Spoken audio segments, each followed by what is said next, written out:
अब देखिए पैरेललोग्राम में अपोजिट साइड्स इक्वल होती हैं, यह तो हम प्रूव कर चुके हैं। अब करेंगे कि एक पैरेललोग्राम में अपोजिट एंगल्स भी इक्वल होते हैं। तो चलिए करेंगे थ्योरम 8.4 एनसीईआरटी न्यू बुक से, क्लास 9th का चैप्टर नंबर 8 है क्वाड्रिलेटरल्स। तो चलिए पढ़ते हैं statement. In a parallelogram opposite angles are equal. एक पैरेललोग्राम में अपोजिट एंगल्स इक्वल होते हैं। तो जो प्रूव करना है वो हमने यहाँ पर लिख दिया।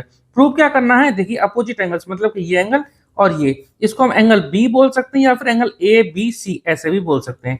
इसको एंगल डी बोल सकते हैं या फिर एंगल ए डी सी ऐसे भी बोल सकते हैं। फिर ये पूरा एंगल इस पूरे एंगल के इक्वल होगा, ये हमें प्रूव करना है। तो देखिए पैरेललोग्राम की कोई भी प्रॉपर्टी को आपको प्रूव करने के लिए आपको सबसे पहले ये पता होना चाहिए कि पैरेललोग्राम होता क्या है। देखिए पैरेललोग्राम एक वो क्वाड्रिलेटरल है जिसके both pair of opposite sides are parallel. सिर्फ आपको इतनी बात ध्यान रखनी है कि इसके दोनों पेयर जो अपोजिट साइड्स है वो पैरेलल होते हैं, यानी कि ए बी पैरेलल हो गया डीसी के और ए डी पैरेलल हो गया बीसी के। यही प्रॉपर्टी हम यूज करेंगे और आसानी से अपोजिट एंगल्स को हम इक्वल प्रूव कर पाएंगे। ठीक है, तो चलिए प्रूव करेंगे।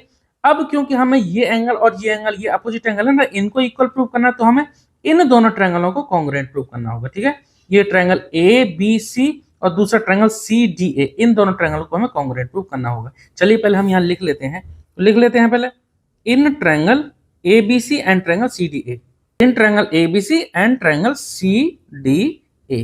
ठीक है, अब देखिए क्योंकि ये लाइन पैरेलल है, अपोजिट साइड्स पैरेलल हैं, तो यहां से ये एंगल ये इक्वल होगा इस एंगल के। क्यों भाई, ये डीसी पैरेलल ए बी है, तो ये और ये एंगल क्या हो गई, ये हो गया ऑल्टरनेट इंटीरियर एंगल। इसको हम एंगल 1 नाम देते हैं और इसको हम एंगल 2 नाम देते हैं। ठीक है, तो देखिए जैसे यहाँ मैंने ट्रायंगल पहले एबीसी लिखा है, तो ट्रायंगल एबीसी में एंगल बन रहा है 1 और दूसरे ट्रायंगल में बन रहा है एंगल 2। तो यहाँ पर लिखेंगे पहले angle 1 equal to angle 2। Reason क्या होगा, ये हो गया alternate interior angles are equal. ये मैंने शॉर्ट में लिखा, आप इसे कंप्लीट करके लिख देना। तो देखिए एक तो एंगल मिल गया, दूसरी ये साइड एसी साइड जो इस ट्रायंगल में भी है और एसी साइड जो दूसरे ट्रायंगल में भी है। तो यहाँ पर लिख देते हैं AC equal to CA, AC equal to CA, ये क्या हो गया कॉमन। ये दोनों साइड बेसिकली है तो एक ही, बस नाम इनके अलग अलग कर दिए हैं। अब देखिए जैसे एंगल 1 इक्वल टू एंगल 2 था, एंगल 1 इक्वल टू एंगल 2 क्यों था, क्योंकि ये साइड पैरेलल थी।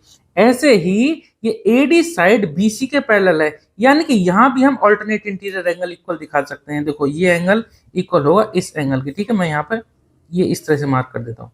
तो ये दोनों एंगल इक्वल होंगे, मैं इसको नाम देता हूँ एंगल 3 और इसको एंगल 4। ठीक है, तो ट्रायंगल ABC हमने पहले लिखा है, तो इसका एंगल 3 और दूसरे वाले का एंगल 4। तो हम यहाँ लिख देते हैं एंगल 3 इक्वल टू एंगल 4। इसका भी रीजन क्या होगा, alternate interior angles are equal. ठीक है, अब देखो यहाँ पे एंगल फिर साइड फिर एंगल। ठीक है, एंगल साइड एंगल, तो ASA से दोनों ट्रायंगल क्या हो गए कॉन्ग्रुएंट। ठीक है, देयरफॉर बाय ASA रूल। ठीक है, ASA का फुल फॉर्म क्या है, एंगल साइड एंगल।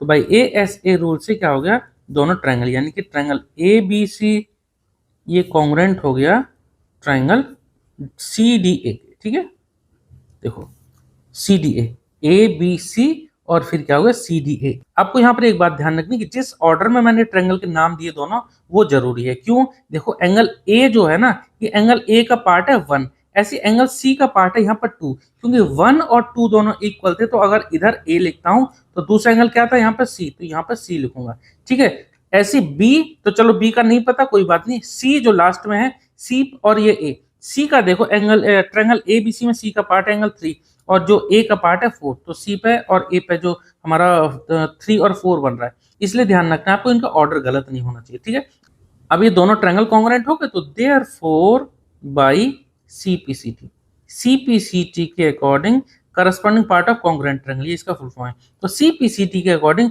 इन दोनों ट्रायंगल में जो करस्पॉन्डिंग पार्ट है वो भी इक्वल हो जाएंगे। जैसे कि यहाँ पर एंगल B और यहाँ पर एंगल D। ठीक है, तो यहाँ पर angle B equal to angle लिख सकते हैं, angle B equal to angle D लिख सकते हैं बाई CPCT से। एंगल B और एंगल D का नाम आप दूसरा भी लिख सकते हैं, जैसे एंगल B को हम क्या दे सकते हैं, एंगल ABC। एंगल B को हम लिख सकते हैं क्या, और angle ABC equal to angle D का नाम हम क्या दे सकते हैं, एंगल CDA, या फिर आप ADC ऐसे भी लिख सकते हो। ठीक है, एंगल का नाम आप कैसे भी लिख दो, उससे फर्क नहीं पड़ेगा।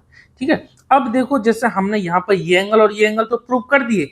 ठीक है, अब आपको ये पूरा एंगल, ये जो पूरा एंगल है ना, ये पूरा एंगल प्रूव करना है हमें इस पूरे एंगल के लिए, ठीक है।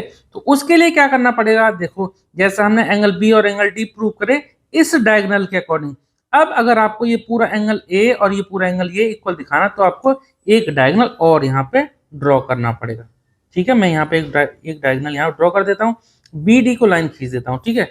अब आपको दूसरा वाला एंगल प्रूव करने की जरूरत नहीं है, आप जैसे आपने ये प्रूव कर दिया, दूसरे वाले angle A equal to angle C को दिखाने के लिए आपको सिर्फ सिमिलरली करके लिख देना है।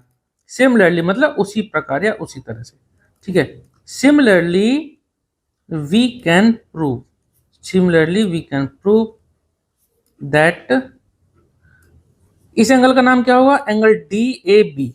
Similarly we can prove that angle D A B equal to angle D C B, ठीक है। आपको सिमिलरली करके प्रूव कर देना है। अगर आप प्रूव करना ही चाहते हो तो देखो इन दोनों ट्रायंगल को ले लो, ये वाला ट्रायंगल और दूसरा ये ट्रायंगल, इन दोनों ट्रायंगलों को आप कॉन्ग्रुएंट कर दो तो बाइसेप्सिटी से ये पूरा एंगल इसके इक्वल आ जाएगा। जरूरत नहीं है, मैं फिर बता रहा हूँ आपको, सिर्फ सिमिलरली से काम चल जाता है।